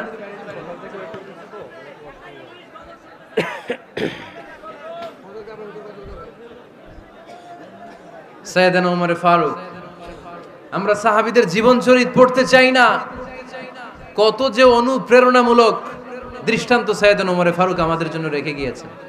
ওমর ফারুক যখন খলিফা, দিনের বেলায় যদি রাষ্ট্রে কোনো নিয়ম জারি করতেন, দিনের বেলায় জনগণকে কোনো বিষয়ে যদি নিষেধ করতেন, রাত্রে বেলায় খাওয়ার সময় ফ্যামিলি মেম্বারদের সবাইকে বলতেন, এই দিনের বেলা আমি জনগণকে এই কাজ করতে নিষেধ করেছি, তোমরা আমার ফ্যামিলি মেম্বার, খবরদার তোমরা এই কাজ করো না। জনগণ করলে যতটুকু শাস্তি, তোরা করলে পাবি ডবল শাস্তি। সুবহানাল্লাহ কইবেন না? আমাদের নেতারা ওই বাড়ির বিচার করে, ওই বাড়ির মাইয়ার বিচার, ওই বাড়ির পোলার বিচার, নিজের পোলা গাঞ্জা টানে, আছে না নাই? নিজের মেয়ে অপরাধ করে, আছে না নাই? কি নেতা ছিলেন ওমর ফারুক! আগে নিজের ঘর সামলিয়েছেন, আগে নিজেকে সামলিয়েছেন, নিজের ঘর ঠিক করেছেন। বলেছেন জনগণ করলে যত বেদ, তোরা করলে double Veda. This is call leader, ঠিক কি না? এক বাবা এসে বললেন, ওমর ফারুক আমার ছেলে কথা শোনে না, বেয়াদব। ওমর ফারুক ছেলেরে ডাকলেন, বাবা তুমি তোমার আব্বাজানের কথা শোনো না, এটা তো কবিরা গুনাহ। ছেলে বলে, ওমর ফারুক সব দায় দায়িত্ব আল্লাহ ছেলে মেয়েদেরকে দিয়েছে, বাবা মাকে কোনো দায়িত্ব দেয় নাই। ওমর ফারুক বললেন, অবশ্যই দায়িত্ব দিয়েছে। তাহলে বলেন আমার বাবার দায়িত্ব কি? উনি বললেন, প্রাইমারিলি প্রথমত 3 দায়িত্ব। আইয়ান তাকিয়া উম্মা, পৃথিবীর প্রতিটি বাবার উচিত ছেলেদের মেয়েদের জন্য ভালো মায়ের ব্যবস্থা করা। 2 নম্বরে আইয়ুহসিনা ইসমা, সুন্দর তার একটা নাম রেখে দেয়া। 3 নাম্বার ইউআল্লিমাহুল কিতাব, তার আল্লাহর কিতাব শিক্ষা দেওয়া। এবার ছেলেকে আমার আব্বা 3টার একটাও করে নাই। এবার ওমর ফারুক রেগে গেলেন, বাবার কাঁধে ধরলেন, বললেন তুই ছেলের জন্য বিচার নিয়ে আসলি, তোর 3টা দায়িত্বের একটাও তুই পালন করিস নাই। ছেলে বলে, আমিরুল মুমিনিন, আমার মা নর্তকী, আমার মা মাজুসি, আমার মায়ের মধ্যে কোনো আদব কাদব নাই, সুন্দরী দেখে আমার মারে বাবা বিয়ে করছে, আমার মায়ের কাছ থেকে জীবনে কিছু শিখি নাই। 2 নাম্বার সাম্মানি খানফাসা, আমার বাবা আমার নাম রেখেছে চামচিকা। কি নাম রাখছে? এটা নাম হইলো একটা? এরকম উল্টাপাল্টা নাম আছে না নাই? না, এগুলো রাখবেন না। আব্দুল্লাহ রাখবেন, আব্দুর রহমান রাখবেন। আর একটা কি বলছি আজকে? হুজাইফা রেখে দিয়েন, পারবেন? ওয়ালাম ইউআল্লিমনি হারফাম মিন কিতাবিল্লাহ আমিরুল মুমিনিন, শুধু তাই না, আল্লাহর কোরআনের একটা অক্ষর আমার বাবা কোনোদিন আমারে শিক্ষা দেয় নাই। ওমর ফারুক রেগে গেলেন, এবার বাবের কান্দে ধইরা মারতে শুরু করলেন। তুই পোলার নামে বিচার নিয়ে আইছিস, তোরে মার দিমু আগে। এরকম নেতার দরকার আছে না নাই? মদিনায় এক লোক তার বউরে রাগের চোটে 100 তালাক দিয়ে ফেলছে। কয় তালাক দেয়ার নিয়ম কয়টা? দিছে কয়টা? এবার স্ত্রী কাঁদতে কাঁদতে এসে বলে, আমিরুল মুমিনিন দেখেন, আমার স্বামী আমারে রেগে মেগে 100 তালাক দিছে। ওমর ফারুক বললেন, দইরা নিয়ে এটারে। নিয়ে আসা হলো। ওমর ফারুক বললেন, কয়টা তালাক দিয়েছো? কয় 100টা। কেন দিছো? কয় মাথা গরম আছিল। এরকম আছে না? তালাক দেওয়ার সময় সব তালাক, তুই তালাক, তোর মা তালাক, তোর বোন তালাক, সব তালাক। তালাক দিবে ওয়াইফ রে, দিতেছে সবাই রে। তোমার ফারুক বললেন, দিবে 3টা, 100টা দিলা কেন? কয় মেজাজ গরম ছিল। কয় দাঁড়া, আত-তালাকু মিন শাআইরিল্লাহ, তালাক হচ্ছে আল্লাহর দেয়া বিধানের একটা নিদর্শন, এটা নিয়ে তুই খামখেয়ালি করলি। আমার রায় শোন, আমার রায় হচ্ছে 3 তালাকে তোর বউ তালাক, বাকি 97 তালাক তোর পিঠের উপরে পড়বে। এরকম বিচারের দরকার আছে না নাই? এরকম দৃষ্টান্তমূলক বিচার যদি বাংলার জমিনে দেয়া হতো, আর কোন নারী ধর্ষিতা হতো, আর কোন নারীকে অ্যাসিড মারা হতো, আর কোন নারী যৌতুকের জন্য কান্না করতো? একটা আমল লাগবে, বেশি না। কয়টা লাগবে? তিনি গভর্নর সিস্টেম চালু করেছিলেন, governor system, Islamic state. Bahrain, Yemen, মিসর, কুফা, বসরা, মক্কা, মদিনা, এই 7 জায়গায় 7 জন গভর্নর পাঠিয়েছেন। তাদের থেকে তথ্য নিতেন। এই গভর্নর সিস্টেম উনি বানিয়েছেন। সাইয়েদনা আমর ইবনে আল-আস রাদিয়াল্লাহু তাআলা আনহুকে পাঠিয়েছেন মিশরে। মিশরে একটা দৌড় প্রতিযোগিতা হতো। ওই দৌড় প্রতিযোগিতায় আমর ইবনে আল-আস রাদিয়াল্লাহু তাআলা আনহুর ছেলে অংশগ্রহণ করেছে, কিন্তু এক মিশরি ওই দৌড় প্রতিযোগিতায় চ্যাম্পিয়ন হয়ে গেছে। রানার্স আপ হয়েছে আমর ইবনে আল-আসের ছেলে। এবার মিশরি ফার্স্ট আর গভর্নরের ছেলে সেকেন্ড। রাগের চোটে আমর ইবনে আল-আসের ছেলে ওই মিশরির মাথার মধ্যে কয়েকটা বাড়ি মেরেছে। মিশরি বলে, আমার মাল্লা কেন? তুমি খেলায় পারো না, আমারে মাল্লা কেন? কয় আনা ইবনুল আকরামিন, আমি গভর্নরের পোলা, আমি যা বলবো এটাই হবে, আমার উপরে কথা নাই। মিশরি ওইখানে আর ঝগড়া বাঁধায় নাই, মনে দুঃখ নিয়ে মদিনায় চলে আসলেন। এসে বললেন, আমিরুল মুমিনিন, আপনি আমর ইবনুল আস রাদিয়াল্লাহু তাআলা আনহুকে মিশরের গভর্নর বানিয়ে পাঠিয়েছেন। একটা প্রতিযোগিতায় আমি চ্যাম্পিয়ন হয়েছি, ওনার ছেলে হয়েছে রানার আপ। কেন সে চ্যাম্পিয়ন হতে পারে নাই? এই কারণে আমার মাথায় লাঠি দিয়ে 3টা বাড়ি মেরে। বিচারটা দিছে কার দরবারে? কথা বুঝেন নাই বোধহয়? ওমর ফারুকের দরবার। ওমর ফারুক বললেন, তাই আগামী বছরের অমুক তারিখ আমি সব গভর্নরদেরকে ডেকে হিসাব নেই, তো ওই দিন তুই থাকবি, পারবি না? মিশরে বলে, পারবো মানে অবশ্যই পারবো। ওই দিন 7 রাজ্য থেকে 7 গভর্নর হাজির, গভর্নরদের ছেলেরাও হাজির, মিশরীয় হাজির। 7 গভর্নরের কাছ থেকে 7 এলাকার খোঁজ খবর নেয়ার পরে ওমরে ফারুক বললেন, আইনাল মিসরি, মিশরি লোকটা কই, এদিকে আয়। মিশরি সামনে আসার পরে বলল, আমর ইবনুল আস, তুমি মিশরের গভর্নর, তোমার ছেলে সহ তুমি আসো। আমর ইবনুল আস এসে সামনে বসে রইলেন। এবার বললেন, ও আমর ইবনুল আসের ছেলে, তুমি নাকি ইবনুল আকরামিন গভর্নরের ছেলে, তুমি যা বলবা মিশরে নাকি তাই হবে, তোমার নাকি অনেক দাপট। নিজে একটা লাঠি এনে মিশরীর হাতে দিয়ে বলল, এবার তোর মাথায় যতটা মারছে তুই ততটা গুনে গুনে মার, আমি দেখবো। আমর ইবনুল আস দেখবে, আমর ইবনুল আসের ছেলেরে তুই এখানে মার। সে বলতেছে, থাক, আপনি বলছেন এতেই যথেষ্ট, মারা লাগবে না, আমি মাফ করে দিলাম। ওমরে ফারুক বলল, খবরদার, মার, মার ওর মাথার মধ্যে। মিশরি ওমরে ফারুকের ধমক শুনে ভয়ে ভয়ে 3টা বাড়ি মারল। এই বাড়ি মারা দেখেও ওমরে ফারুকের হৃদয় ঠান্ডা হয় নাই। লজ্জায় আমর ইবনুল আস, বয়স হয়ে গিয়েছে সাহাবা, মাথা তখন টাক, মাথায় চুল নাই, লজ্জায় মাথাটা হেট হয়ে মাথাটা নিচু করে রেখেছে। এবার রাগের চোটে ওমরে ফারুক বললেন, এবার আমর ইবনুল আসের টাক মাথার মধ্যে একটা মার, মার। কেন ছেলেকে শিক্ষা দিতে পারে নাই?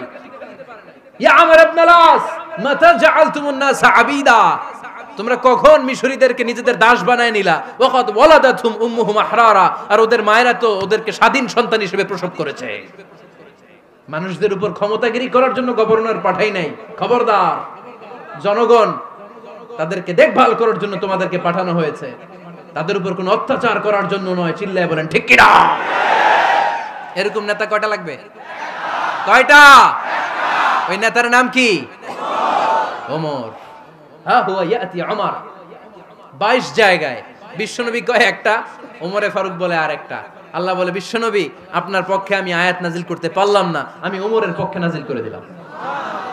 বিশ্বনবী বলতেন, ইন্নালি কুল্লি উম্মাতিন মুহাদ্দাস, সব উম্মতের মধ্যে, সব নবীর উম্মতের মধ্য থেকে একজন করে আল্লাহ তাকে মুহাদ্দিস বানাতো। মুহাদ্দিস না, মুহাদ্দাস।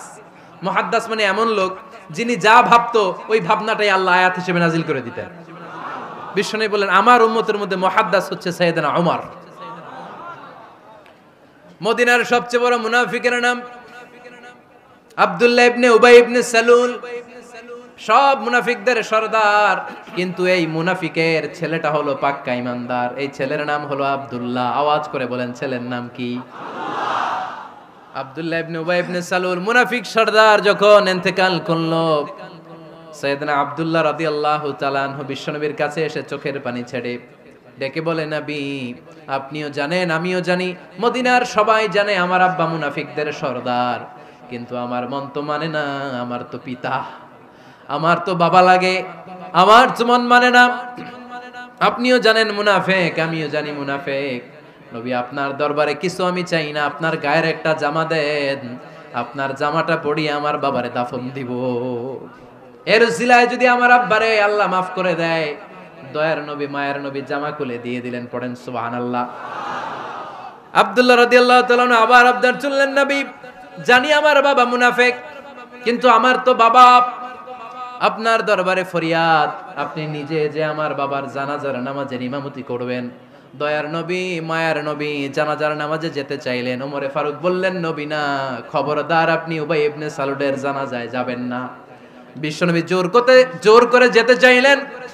সাইয়েদনা ওমরে ফারুক বিশ্বনবীর জামা পেছন থেকে টেনে ধরলেন। আল্লাহু আকবার। টেনে ধরলেন, যাবেন না আপনি। ওমরে ফারুকের হাত থেকে হ্যাচকা টান মেরে জুব্বা টান দিয়ে বিশ্বনবী জানাজায় চলে গেলেন। রব্বুল আলামিন আয়াত নাজিল করলেন, ইস্তাগফির লাহুম আও লা তাস্তাগফির লাহুম ওয়া ইন তাস্তাগফির লাহুম ৭০ মাররাতান ফালান ইয়াগফিরাল্লাহু লাহুম। নবী গো, একবার নয়, দুইবার নয়, ৭০ বারও যদি এই মুনাফিকের জন্য আপনি ক্ষমা চান, তার জন্য ক্ষমা নাই, তার জন্য আছে জাহান্নাম।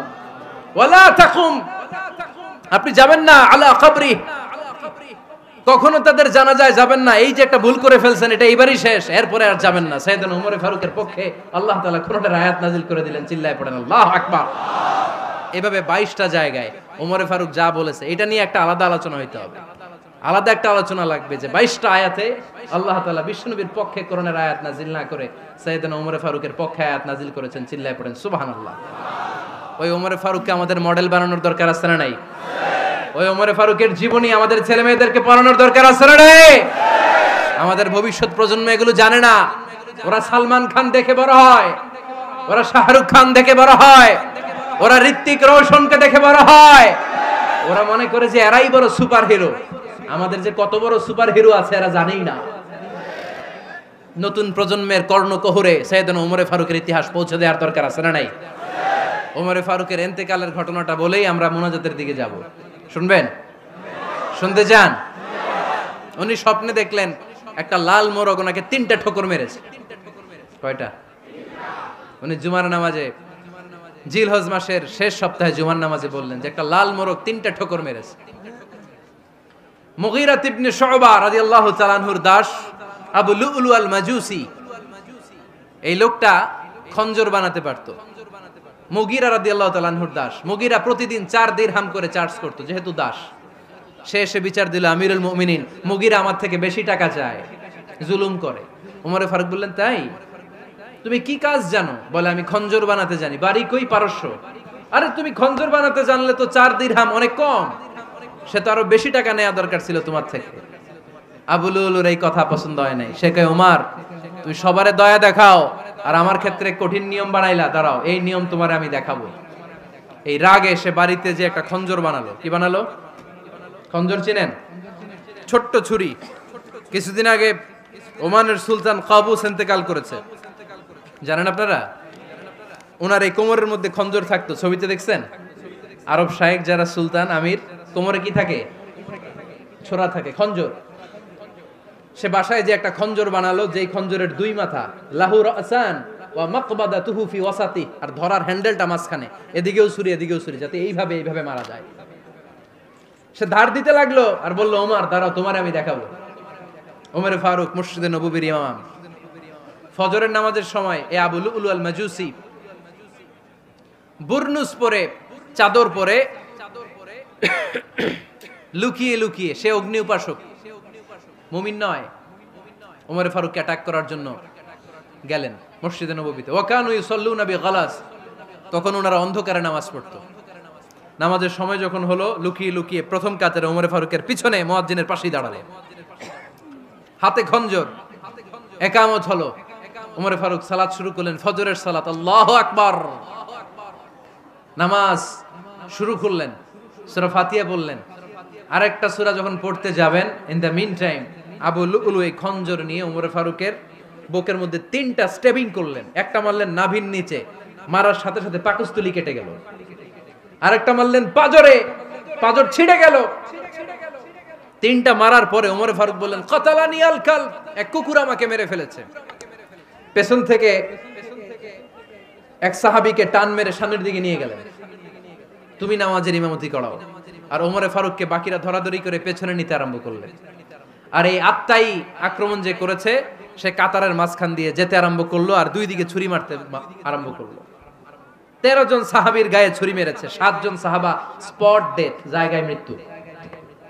এই ভয়ঙ্কর অবস্থা দেখে এক সাহাবী বুরনুস, এক ধরনের জুব্বা আছে মাথাওয়ালা, অনেকে জ্যাকেট পরছেন না এরকম মাথাওয়ালা, লম্বা জুব্বা আছে, আরবরা শীতে পরে মাথাওয়ালা, এই মাথাওয়ালা জুব্বা বের করে এক সাহাবী জালের মতো তার দিকে উড়ায় মারল।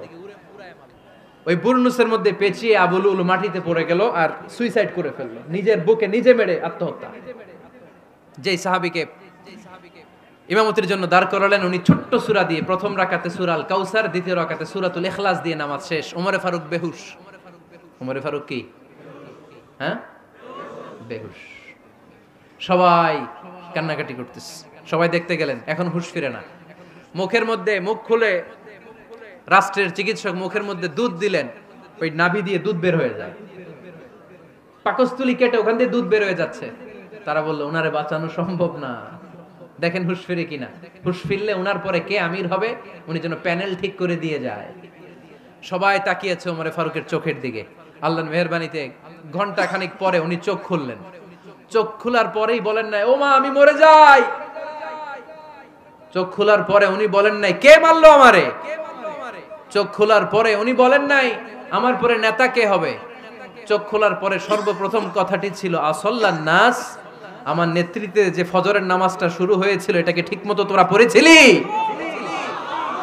আমার নেতৃত্বে যে ফজরের জামাত শুরু হয়েছিল, সেটা ঠিকঠাক মতো সমাপ্ত হয়েছিল কিনা আগে বল।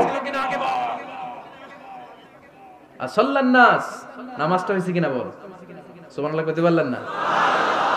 This is Omar, hour super hero. নেতা অনেকগুলো লাগে না, এরকম নেতা একটাই যথেষ্ট, যে গোটা বিশ্বকে কাঁপায় দিতে পারে। চিল্লায় বলো ঠিক কিনা? আমরা চাই আমাদের ছেলেগুলো ওমরে ফারুকের মতো বড় হোক। আমরা চাই আমাদের ছেলে মেয়েগুলো খাব্বাব, খুবাইব, সাইয়েদনা আলী, উসমান, আবু বকর রাদিয়াল্লাহু তাআলা আনহুর অনুসরণে বড় হোক, ঠিক কিনা? আমরা একটা ওমর চাই, যিনি আমাদেরকে সালাতের শিক্ষা দিয়ে গিয়েছেন, ইন্তেকালের আগে বলেছেন সাল্লান নাস। এজন্য আমরা যেন নামাজ কখনো নষ্ট না করি। আল্লাহর জমিনে দিন বাস্তবায়ন, আসাদ্দুহুম ফি আমরিল্লাহি ওমর রাদিয়াল্লাহু তাআলা আনহুর মতো এত কঠোর কেউ ছিলেন না। তাই দিন বাস্তবায়নে আমরা যেন কাউরে ছাড় না দেই। সবার আগে আল্লাহর দিন, সবার আগে আল্লাহর কোরআন, সবার আগে আমার ইসলাম, ঠিক কিনা? চাইলেই কেউ এদেশ থেকে ইসলাম রে মিটাই দিতে পারবে না। যে দেশে আল্লাহু আকবার ধ্বনির সাথে সাথে সূর্য উঠে যায়, আল্লাহু আকবার ধ্বনির সাথে সাথে সূর্য ডুবে যায়, সে দেশে আর কিছু থাকবে না থাক, আমার ইসলাম থাকবেই। আর কিছু থাকবে না থাক, আমার কোরআন থাকবেই। সে ইসলামের সাথে থাকতে রাজি আছেন তো? কোরআনের সাথে থাকতে রাজি আছেন তো?